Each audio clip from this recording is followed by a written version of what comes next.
C'est Non, parti. mais je sais pas, lance une question, puis t'inquiète pas, j'enchaîne. Eh ben ça y est, j'ai lancé. Ouais. J'ai lancé. On est chez toi, Frédéric Lelièvre. Nous sommes donc à Beaumont, n'est-ce Oui. pas?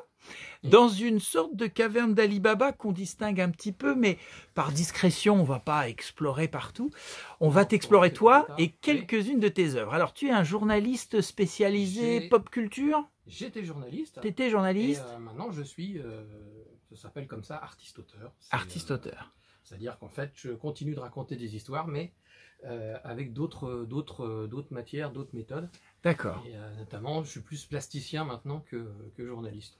d'accord. Donc, J'ai présenté dans un post de la page Beaumont en commun les quelques-uns des volumes de la collection Pop-Up ouais. que tu Mais je travaille pour coélabores. Voilà. On fait des choses très passionnantes. Comment on peut être parce que alors déjà ce qui est frappant, on en viendra à l'artiste dans un instant, mais quand même le spécialiste pop culture, c'est intéressant. Tu passes d'un sujet à l'autre, mais alors ils ont tous en commun d'être pop culture, mais c'est tellement vaste. Comment on peut être bon Non, en fait, sur James Bond, sur les c'est Japanimation, sur Iron Maiden, sur c'est cohérent parce que ouais. Si on prend cette culture-là, quand on s'intéresse, moi j'ai été chroniqueur cinéma, très facilement du cinéma on passe aux DVD, aux journaux, aux livres, aux produits dérivés, aux inspirations de ces films donc en fait tout est lié. Ouais. Donc c'est ça l'intérêt de la pop culture, c'est que c'est une culture qui lie toutes les inspirations et toutes les sources. Donc, Ouais. il suffit de se mettre vraiment de la tête dedans, d'avoir passé autant de temps que nous dedans pour la connaître un petit peu et être à l'aise pour la raconter. Oui, Donc, ça veut dire des heures et mais c'est des très heures. cohérent, en fait. Des heures et des heures passées à regarder des Ouais. films, des séries, des japanimations Ah, oui, et oui, des... à lire des mangas, à et- dévorer des BD, Ouais. à aller à des festivals, à rencontrer des auteurs, aller à des concerts aussi parce que c'est lié, oui, tout ça. Et D'accord. c'est quand on se retrouve sur aussi, sans oublier les jeux vidéo, parce que Eh maintenant les gaillards des jeux vidéo, maintenant on les retrouve dans les inspirations dans les films, ils ont des compositions de musique qui valent largement celles des films, non, c'est très cohérent en fait. La pop culture, pop culture, c'est un espèce de raccourci qui dit pas grand chose. C'est juste une culture partagée. C'est-à-dire qu'avant, on avait des cultures qui étaient très dissociées pendant très longtemps, c'était très traditionnel. Vu que là, on s'est emparé de toutes ces cultures, la première appropriation la plus spectaculaire, pas la première, mais la plus spectaculaire, ça a été la guerre des étoiles. Quand M. Georges Lucas il a dit si mon film il est tout pourri, laissez-moi gagner de l'argent avec les produits dérivés. Il a littéralement réinventé la notion de produits dérivés dans le cinéma qui avant avait pas du tout bonne réputation parce qu'il ne gagnait pas d'argent avec. Lui, il a fondé un empire. Il a même fait plus que ça parce qu'il a ramené autour de lui des fans qui ont gardé la passion des films entre les films. C'est-à-dire que tous les produits dérivés nourrissaient la passion en attendant l'épisode suivant. Et alors, est-ce que c'est encore de la culture ou c'est exclusivement du commerce? Absolument, c'est de la culture. Vu que tout le monde s'est approprié tous ces personnages, ces histoires, on commençait à inventer des histoires intermédiaires. Avec les spécialistes qui ont commencé à s'enguirlander en disant ça va pas dans le c'est pas canon, ça suit pas les événements. Et ce qui est formidable, c'est que ça a fondé une véritable communauté qui a commencé à vivre indépendamment des films. Qui ont commencé à faire leurs propres réunions, qui ont commencé à aussi créer une véritable économie en donnant des échelles de prix pour les objets, pour leur rareté, etc. Ils ont carrément fondé une culture et une économie autonome qui avait besoin de personnes, qui avaient même à terme pratiquement plus besoin des films de George Lucas pour continuer à fonctionner. Donc c'est devenu une vraie culture. Et maintenant, je sais que avant, dans les années 50-60, je pense pas que c'était forcément très très bien vu qu'un adulte mette son Casimir sur une étagère, alors qu'aujourd'hui, je pense pas qu'il y ait beaucoup de trentenaires ou de quarantenaires qui ont oublié de mettre un Goldorak dans un coin où c'est totalement rentré, c'est devenu des références. Et c'est tout à fait normal, parce qu'en fait, elles sont partout.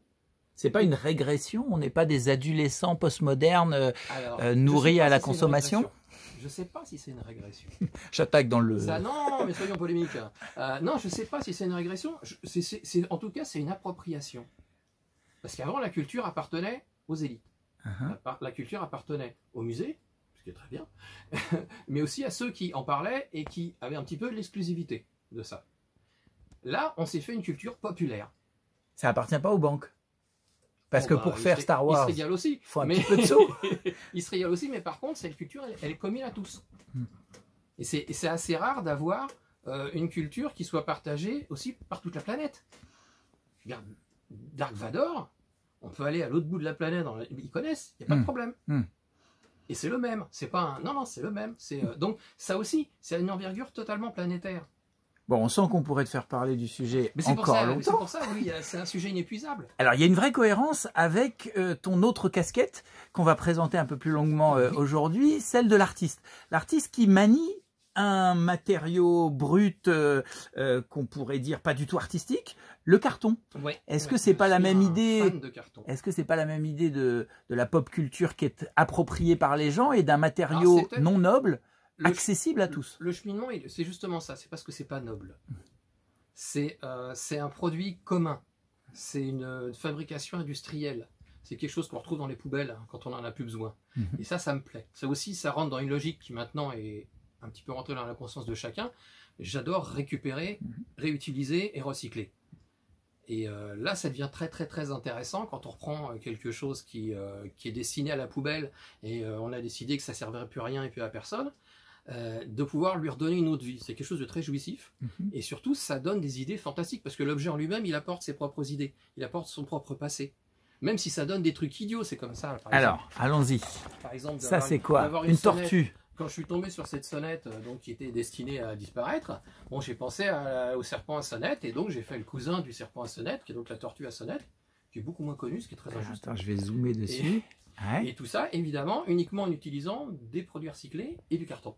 D'accord. C'est toujours la base le principe, c'est toujours les trois outils, les trois accessoires, c'est du carton, de la gouache, de la colle à bois. C'est-à-dire des trucs les plus simples, les moins coûteux, et qu'on peut utiliser donc sans avoir de regret de se tromper. Si jamais on coupe, on prend un autre morceau de carton, c'est pas bien grave. Et c'est accessible à tous.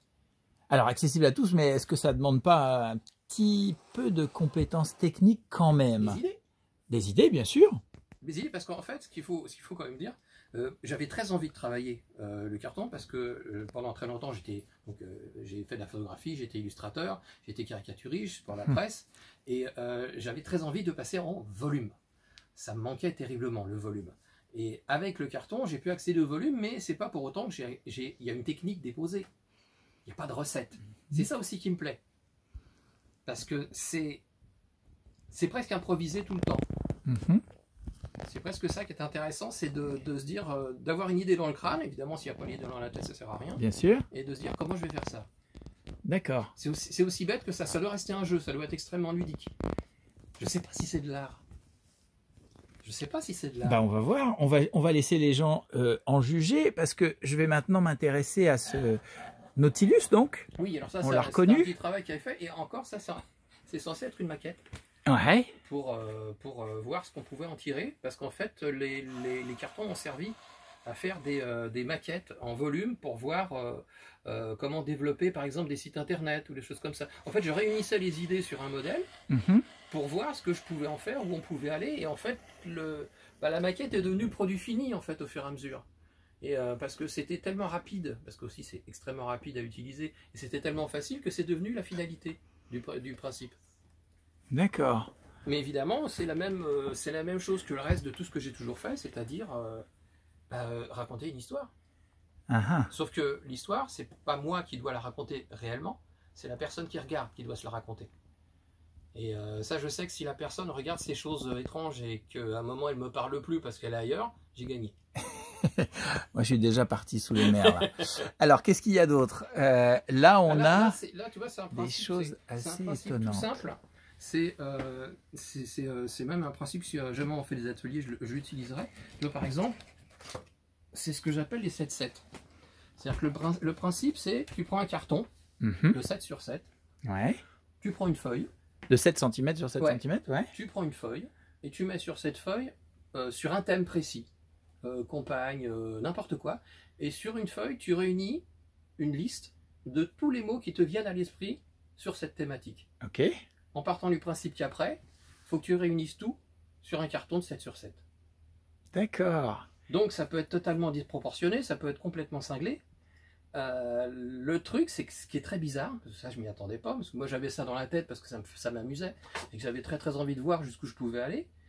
Ce qui m'a beaucoup surpris, c'est que, par exemple, celui-ci, quand je l'ai montré, bon, déjà, ça a fait rigoler, Ne donc bouge ce plus, qui je est vais ce qui est toujours sympa. Regardez Et il y a un de monsieur près. qui m'a dit, je sais où c'est. Ah, C'est-à-dire qu'il m'a dit, oui, je sais où c'est. Je sais. Alors bon, moi j'ai une petite idée de où c'est, parce que ça, Ouais. là, il y a un truc qui est tombé quelque part. ouais. Ça, il y a un morceau qui vient qui m'a été inspiré par Honfleur. Ça, c'est un Oui. vieux souvenir de Biarritz. Enfin, c'est des petits morceaux racolés qui ne représentent rien que un amas de souvenirs. Ouais. Et le monsieur m'a dit, non, moi je connais ça. Je connais cet endroit, j'y allais quand j'étais enfant. Et donc, en fait, le monsieur m'a raconté ce que j'avais fait, sans forcément rentrer dans sa tête et avoir ses souvenirs. En fait, il s'était complètement approprié. Génial. Donc ça, c'est le pied, ça. Ah. Ça, c'est génial. En fait, ça devient des supports aux idées des autres. Magnifique. Et donc, Magnifique. toujours sur le même principe d'utiliser les choses les plus accessibles. J'ai pas de nom pour ça. pour le définir, j'avais dit c'est de l'art pas grave. De l'art pas grave. Ouais. Parce que l'art est toujours très solennel, très intimidant, alors que il faudrait pas. Et là, c'est juste du carton et de la gouache. Donc c'est pas grave si moi, je trouve ça, si on se plante. Je trouve ça impressionnant quand même parce qu'il y a de la minutie et on sent la fragilité du matériau. Oui, Et ça c'est important. donc, ça exige d'autant plus C'est très important. d'habileté. Ça aussi, moi c'est une question qui me passionne, c'est l'éphémère. Est-ce qu'une œuvre d'art, même si je ne sais pas trop ce que c'est qu'une œuvre d'art, est-ce qu'une œuvre d'art c'est fait pour durer des siècles et des siècles et des siècles, ou alors c'est juste fait pour donner une idée tout de suite là? Est-ce que c'est le plus important, c'est l'œuvre d'art ou l'idée qu'elle laisse dans l'esprit?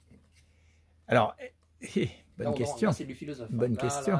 Là, faut qu'on s'allonge et qu'on réfléchisse parce que là, ça va être compliqué. Après, quand l'art dure, il parle d'une génération à l'autre, il nous dit des choses de notre passé. Mais l'essence même de l'intérêt d'une pièce comme ça, c'est quoi? C'est ce qu'on en voit ou c'est ce qu'on en garde? Je laisse. Et aussi, ce qui est marrant, c'est Je laisse ouverte la question. leur donner un usage. Alors, tu viens de déplacer une pièce en carton également, qui rappelle un peu Louis la Brocante. J'adore les tubes.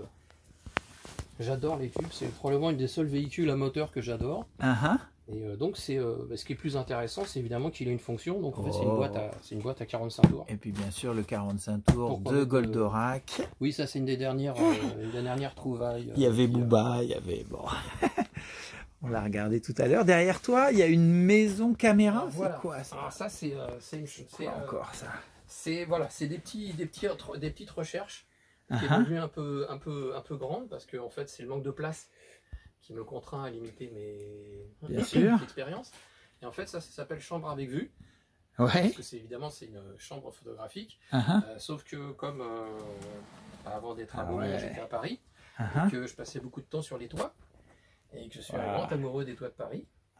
Et en fait là, donc ça ne passera pas avec le portable. Mais en fait, ça raconte aussi une histoire.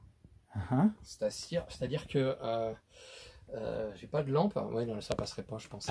On peut éclairer de l'intérieur. C'est-à-dire, voilà, c'est quand on regarde, parce qu'il y a toujours le truc, regardez le petit oiseau qui va sortir, etc. Bien sûr. Et en fait, quand on regarde dans l'objectif, ici, normalement, dans l'installation, il y a une lampe qui gravite ici et qui régulièrement passe sur le petit truc qui est ici. Et en fait, dedans, il y a un square à la Prévert qui est à l'intérieur. Sinon, ce serait bête. Un truc aussi grand avec rien dedans, ce serait bête. Donc voilà, donc je suis venu ici pour, notamment à Beaumont, pour pouvoir me consacrer à mon travail et à ce genre de petits objets. Pourquoi Beaumont? Tu avais un lien particulier?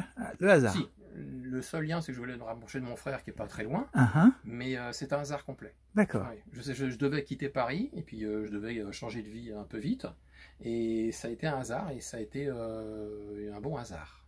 Bon, magnifique. Merci Frédéric de nous avoir laissé entrevoir un petit peu ton art, ta passion, et on en garde pour plus tard, absolument. Et on semble, ce que je l'ai déjà suggéré, on a commencé à réfléchir à des petites choses qu'on pourrait faire à Beaumont. Oui, tout à fait. Autour de tes passions. Je crois que je vais me laisser tenter. Tes marottes, magnifiques. À très vite alors. Au revoir.